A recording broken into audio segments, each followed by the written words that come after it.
Hello, and welcome to the FinTech Times Presents series of webinars. Established in 2016, the FinTech Times is a global multimedia news outlet centered around the world's first leading FinTech newspaper. We report on the latest and brightest ideas from the FinTech world. Firstly, I'd like to say hello to our online audience. Thank you so much for joining. And today we're going to be looking at conversational AI and APIs. You can follow along the conversation on Twitter using hashtag FinTechTimesAI, and you can follow us at the FinTech Times. So one of the positive stories to come out of the pandemic has been the response from the public to chatbots, programmable web applications, and digital voice assistants, something which banks and fintechs are embracing through conversational AI. With the increased adoption of artificial intelligence API platforms, this webinar will ask if AI is now seen as a partner to financial services instead of the competition. And with unprecedented growth in the industry already this year, what will come next? So we have a great group of people for today's discussion, and I'm delighted to introduce Jake Tyler, CEO and co-founder of FinAI, Lee Allen, Principal Experience Consulting at EPAM Continuum, and Adam Lieberman, Head of Artificial Intelligence and Machine Learning at Finastra. So thank you so much everyone for joining me today. And I'd love to start off by having each of you just give us a short introduction. So Jake, why don't you kick us off? Sure thing. Thanks a lot. And thank you very much for having us today. Looking forward to the conversation. I'm Jake. I'm one of the co-founders and the CEO of FinAI. Fin is a company that builds AI-powered chatbots for banks and credit unions, focused on improving digital customer experience on mobile and in call center channels. So where we only work with banks and credit unions, primarily their retail lines of business. And our job is to help customers get things done really easily in those channels using simple natural language.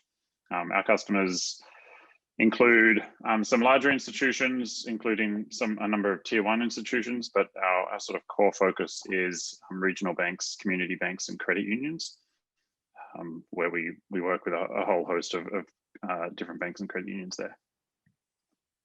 Fantastic, thank you very much. And Lee, would you like to introduce yourself next? Sure, will do. Thank you. So I'm Lee. I'm principal in the experience consultant team at EPAM, and we really help our clients create new customer experience propositions, connected strategies, whilst trying to navigate this sort of constantly evolving digital landscape. Personally, I've got a lot of interest in conversational AI.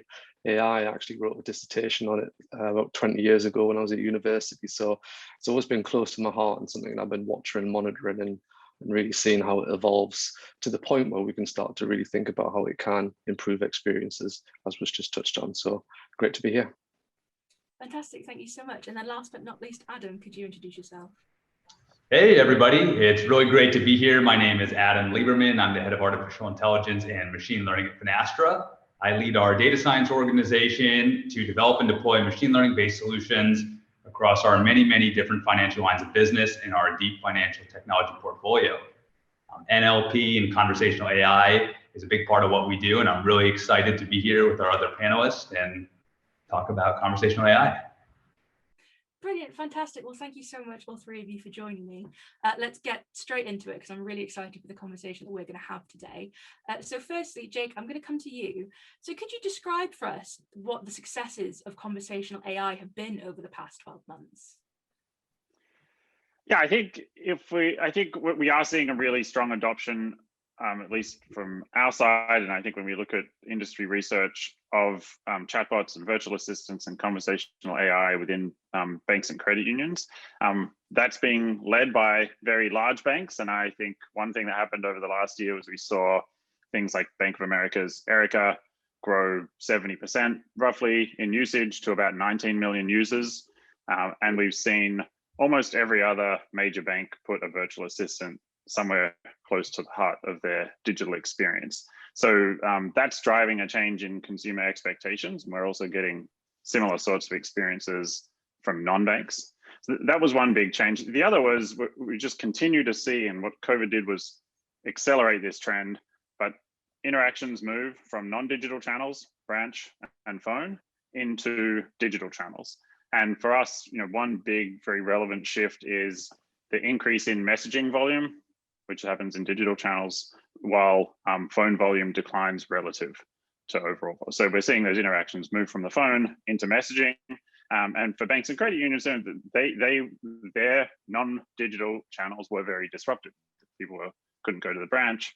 You had a lot of people trying to figure out how to use new digital channels for the first time. A conversational interface is the perfect, literally it sort of says, how can I help you? Rather than forcing someone to navigate an interface and be familiar with that interface. So it's able to capture a lot of those interactions. So I think those three trends as a whole have driven use of conversational AI. On the technology side, I think one thing we're seeing is that the technology sort of vendor landscape has matured a lot. So it's conversational AI is a very tough, hard, complex thing to build. I'm sure we'll dig into that.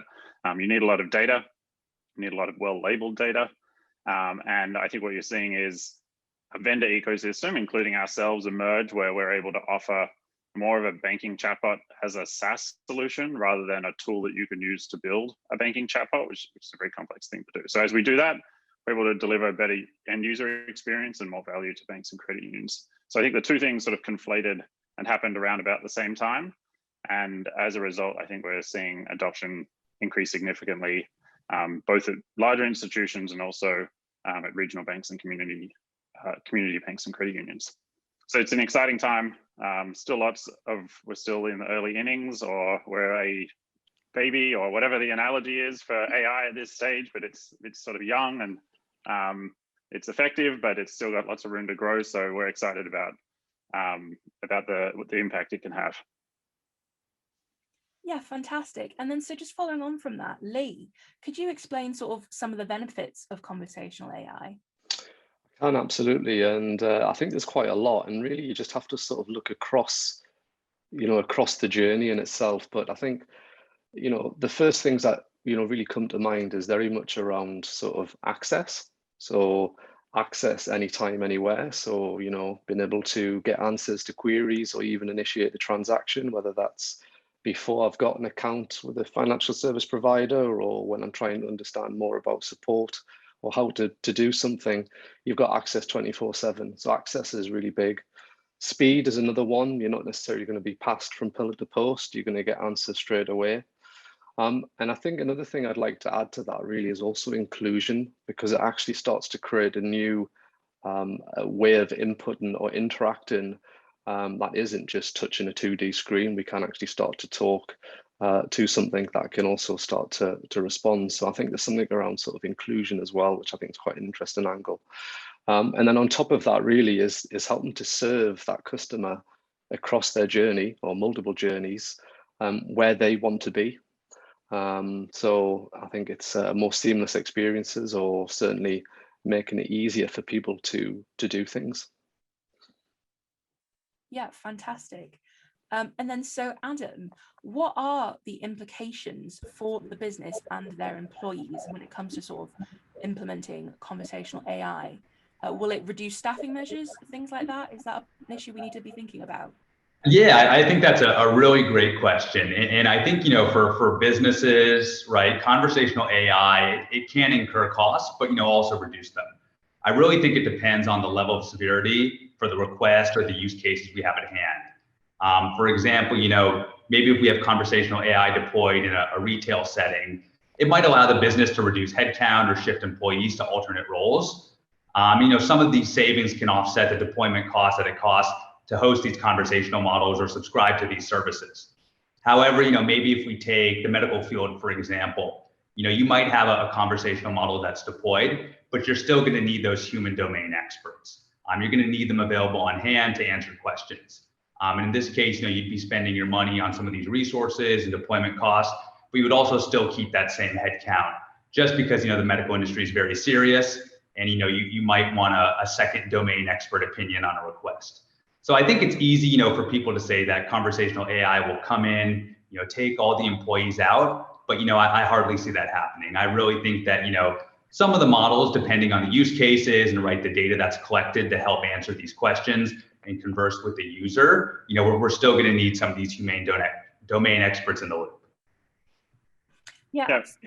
If I can jump on that, I think if you look at, let's take the contact center as there's lots of use cases in the contact center that conversational AI are addressing and helping to users to get those things done through self-service. But that's been happening for ages. That is literally what digital channels do. And yes, they've had an impact probably in the sort of volume that goes into the contact center and the types of interactions go to the branch, but that's really just sort of evolving the nature of the role that humans play at banks and credit unions. They're no longer sending lots of faxes. Instead, they're interacting with customers in different ways. If you look today at what people call in about, it's still lots of pretty routine, mundane, simple stuff, check balance, reset passwords, low value, highly repetitive routine tasks that can be done in digital channels. And conversational AI is one way for end users, us, regular people, to get those things done in everyday channels really easily instead of have to phone up, which can be a jarring experience sometimes. But human service is not going anywhere. We have lots of complex issues. We have situations that require lots of empathy. Bots and AI are not very well suited to lots and lots of use cases, but best that your human teams are focused on these and not resetting pins, 1,000 times a day, or not checking my balance 1,000 times a day. And it's those simple routine queries that are clogging up human time. And so I think it's more sort of a change in the way and the sorts of jobs and tasks that humans will do to complement the technology more than a big disruption of the base. And it's just a continuation of a trend where we've already seen with digital. Yeah, absolutely. And I think definitely the way I understand it is more, it's not necessarily taking over human jobs, it's just helping the human employees do their jobs better, like you say, taking out the routine mundane tasks and allowing them to spend their time on more complicated issues, I feel. So that's brilliant. So sticking with you, Jake, just for a moment, you mentioned at the beginning about sort of implementation and things like that. Is it difficult for companies to implement conversational AI within their business? Well, it depends how you do it and the types of use cases you choose. But let's take, I think, one of the most obvious use cases, which would be consumer retail banking and the types of queries that we all might have on a regular basis when we call up our bank or go into a branch or go into online or mobile banking. So these are often very, as I said, routine, repetitive tasks and queries. They're well suited to a bot. If you wanted to build a conversational AI assistant, a chatbot, a virtual assistant, the number one challenge you're going to have is data. I mean, we all have lots of fancy algorithms and things like that, but at the end of the day, they're entirely useless without a really good data set. And getting data, having a really good data labeling structure, and then doing the not so sexy, mundane, laborious process of labeling lots and lots of data over a long period of time and optimizing that model is the sort of trick to having conversational AI that can understand what you're saying.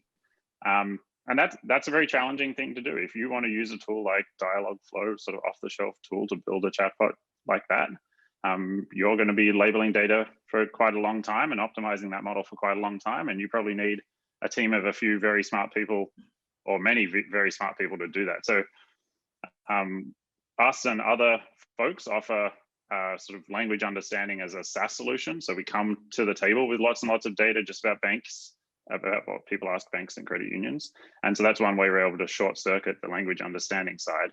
The human conversation, of course, has two parts: understanding, what did you say? And then the answer.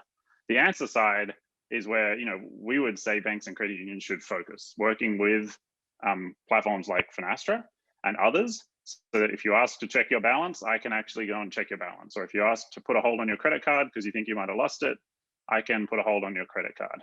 Because a chatbot, just like a human conversation, only works when you bring those two understanding and answer side of the equations together. And I think people often focus too much on the AI part of it, but not enough on the answer part of it. Fantastic. And then so moving to Lee, this is probably quite a big question, but an important one to ask, I think. How can AI and financial services work together? And is it important for them to be working together? I think it's absolutely important because I think it's just the trajectory, right? I'm a firm believer in, maybe 10, 15 years time, whereby if a product or service hasn't got some sort of digital avatar that can communicate with digital assistants, be difficult to compete. That's a little bit far out though, but I think in the first instance, if you just look at the customer journey, there's a number of touch points where the two can work hand in hand, whether it's helping with marketing or helping to convert customers, whether it's helping to onboard or to re-engage. We've already touched on support for everyday financial service activities. There's a whole range of areas we can start. Now, being able to launch across that whole journey is difficult because you've got, a lot of journeys to cover and intents to cover, and also a lot of complexity from what might be first response through to answering a query, through to actually trying to process a transaction in itself. So there's a varying degree of difficulty there. Nonetheless, I think there is a trajectory. And if you also start to look at the advancements from the OS, so if I use Apple as an example, even just looking at how their app ecosystem, or how you might start to leverage conversational AI by just creating entry points, leveraging Siri as an example, you're starting to make use of it. So I think there's a number of different areas, and a lot of what I've touched on is just the customer experience side. Processing behind the scenes, there's also a whole gambit of opportunity there.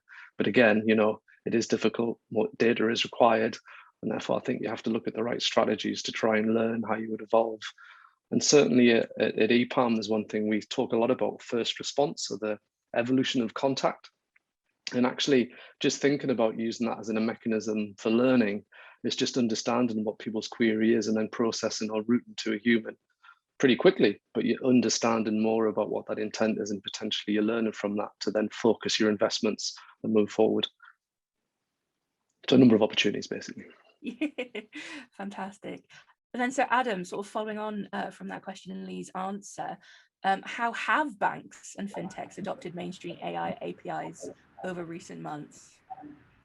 I think that the concept of models as a service is really one of the latest rages, and we're really seeing that demand with our platform at Finastra. Having the ability to train a machine learning model and allow thousands of financial institutions to leverage it through simple API calls is really a beautiful story. Leveraging an API methodology for AI models can allow these financial institutions to train models on their own custom data set without the need to have big data science teams or hire big software engineering teams and machine learning engineers. With that, they can tap into customer segmentation insights, do things with targeted marketing, for e-statement adoption, train custom documents for parsing and identification, assess churn and customer probability to close an account, and also, train their unstructured text data for tons and tons of different NLP use cases. So I think we're really seeing banks adopt, the AI APIs very heavily, and we're definitely seeing the market expand for it. Yeah, fantastic. And is there still any sort of, reluctance for adoption, do you think, Adam? Like, is everyone on board now with conversational AI? I think it really depends on kind of the tech savviness of the financial institution. There are some that are very, very advanced that have, big software engineering teams that, have experience integrating APIs into their products and services. And then we've also seen, there are some that are a little bit less advanced or have, a smaller software engineering team that are still kind of getting to the game. So I think it's a little bit of how, tech savvy the FI is. Yeah, absolutely. And so at the very beginning of this webinar, we talked about some of the successes of conversational AI over the past 12 months. But now I'd love to ask the three of you, are there any particular success stories you would like to highlight, perhaps from your companies that you've been doing over the sort of past year, 18 months? Why don't we go to Lee first? Is there anything you'd like to highlight? Not particularly that I'd want to call out now. I think, we're doing quite a lot of work in the strategic end and actually thinking about how it can, as I say, sort of transform the notion of contact, which has implications, right? Because it starts to hit the organization and so forth. So I don't have a particular success story for the last 12 months, but I'm sure Jake and Co will have something to build on. Fantastic. Well, Adam, any success stories you'd like to highlight? Yeah, we've been doing lots and lots of work around natural language processing and conversational AI. One of the areas that we've found that's been really fun to work on has been around kind of the information search for customers. So many different companies that have tons and tons of different products and services. They have these massive FAQ pages, and for a user, we're finding that they're often asking questions, trying to hit Control F and look through some of these FAQ documents to find, an answer or a solution to the problem that they're having. So we're using, conversational AI and neural networks to help, the customer just use natural language to find their answers, to converse with a chat bot, and we're deploying services on our platform for that. Fantastic, amazing. And then Jake, anything you'd like to highlight? Yeah, we saw some great sort of improvement in our real world performance as we saw usage grow over the pandemic. So we're getting around 90% understanding out of the box when we deploy for a new customer, which is really good. And we've been able to get there by a very large expansion of the use cases that we can support. So we focus again on that sort of consumer retail use case. So that's been extremely encouraging for us as we've rolled out for new banks and credit unions over the last year. One thing we focused on was adding in a whole bunch of new financial health and wellness use cases. So you can ask our bot things like, you could ask our bot, we did quite a fast response for things around COVID, for example, and PPP loans and other debt forgiveness programs that we're running, which was great to be able to get that out fast and have an impact. And then we've added in a lot of other financial health and wellness questions. So banking is complex, lots of strange terms, etc.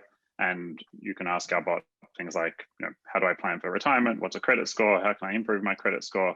So, relatively basic questions, I guess, but a chatbot can be a great interface for those. So it's been great to see those get out there and get live and see some use and have an impact too. Fantastic. Yeah, it's been really great to see, the use cases of this kind of technology over the past 12 months and how much it has really helped with, the situation that we all find ourselves in. So we are sort of coming to the end of our webinar now, but I would like to ask just one more question to all three of you. So I'd like to look to the future. So what do you think will come next in terms of AI supporting financial services? And Adam, I'm going to come to you first. The next big thing I see is ML ops, really machine learning operations. There's been so much research and advancement in machine learning and natural language processing model architectures, but it's almost become kind of like a space race for parameters.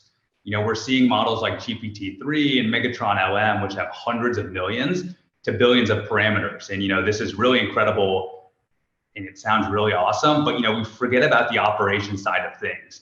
Such as resource restrictions with deploying these really massive models. And I think, that the next thing we'll see is more around ML ops and more around, providing high quality data to these models. And, Andrew Ng has this great quote that I love, and he says, data is the food for AI. And, really, if we feed our models junk, they're going to perform poorly. And, often in the real world, data is the mess. We have to go out and collect it. And this is really, where we're spending a lot of time. And if we don't have, the right data, we're just spending our time trying to tune these models and the parameters and hyperparameters around them to fit them to our poor quality data. So I think we're going to see a larger focus on crafting, high quality data sets, more emphasis on machine learning ops, and taking a more, data centric approach than a model centric approach in the future. Fantastic. Yeah. So Lee, coming to you next, I'd love to get your insights on what you think the future holds. Sure, yeah. So I've got quite a few thoughts here. So I'll just sort of touch on a few initial ones. Is what we'll see is a continual evolution of customer interaction, which is it's going to evolve into experiences that are more seamless, multimodal across different devices. So what do I mean by that a little bit? Well, when I say modalities, I mean what we can say, hear, touch, gesture, tap. And as we start to shift from this 2D linear environment of tap on a phone into something that is perhaps more 3D immersive, I might be able to look or point at a car and ask the question, can I afford it? And then for computer vision might be processing the car, it might be communicating with my bank to understand what my financial situation is, it might be then communicating with a loan advisor to say how much it might be or give me a credit response.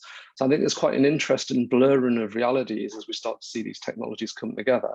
And conversational AI will be a layer that will always be facilitating that along with technologies like vision, AR, whether that's with glasses on my eyes or whether it's pointing the camera at the car. It's quite an interesting concept to just be able to point and understand if I could actually afford something. That's just one example, right? But I do see this sort of evolution into more 3D world where these things sort of come together and are effectively what we call multimodal, in that we might ask a question and get the response on a screen, or we might pass between a lot more seamlessly. And I think what that means is financial services have become more embedded into everyday conversations and experiences along them lines, and therefore to think about it as a conversation, almost listening for the moment to respond. In that instance of the car, oh yeah, okay, let's check what the car is. Okay, we'll process that. Let's understand therefore what the quote or that would be. So it's a slightly different lens, but something that I find quite exciting, and I think we'll probably be here sooner than we think. Yeah, that sounds brilliant. I definitely like the idea of that in the future for sure. And then so finally, last but not least, Jake, what do you think is going to come next? Yeah, I think some of my thoughts sort of build on what Lee said, but our vision is to have an AI-powered personal banker in every consumer's pocket. We think that's what your digital banking experience, or at least blended experience, will look like in the future. And we're getting close to being there in different ways. Certainly, if you're a Bank of America customer, and increasingly other banks and credit unions as well. So I think one big thing we'll see is just mass adoption of chatbots and conversational AI in our banking experience in lots of different use cases. So we will get familiar to, as we are with Alexa and Google Assistant, to talking to digital experiences using simple natural language as our interface. I think to Lee's point, the other big trend will be bringing that conversational interface and existing digital channels and blending them with some of what's happening on the sort of personalization engine side of things, insights and personalization engine. So that I think is a super exciting next phase of this. So it's not just being reactive when someone asks a question, but being able to be proactive in context. That is a very, very difficult space, and lots of folks working to figure that out. But I think blending the two has a lot of power. And again, to some extent, we can see the success of that at Bank of America, as they've had some success with that. And then the third is just channel expansion. So today, at least in North America, when we talk about conversational AI, we're mostly talking about that happening in digital banking channels. I think we'll see that fragment across other channels too. So whether they'll be Alexa and Google Assistant, or embedded voice in IoT and lots of other devices, but also third-party messaging channels and other places as well, so we can bring banking to where people are already spending time. Brilliant, fantastic. Well, unfortunately, that does bring us to the end of our webinar today. Firstly, thank you so much to our online audience for watching. Don't forget, you can follow along the conversation with the hashtag FinTechTimesAI, and you can follow us at the FinTech Times on Twitter. And thank you so much to the three of you for joining us today. Jake, Lee, Adam, it's been absolutely fantastic to have you. I've loved our conversation, and I'm sure we could carry on talking about this for hours and hours if we could. But no, thank you so much for joining me. I really appreciate it, and hopefully we'll catch you on another one very soon. Thank you. Awesome, thank you. Thank you, guys.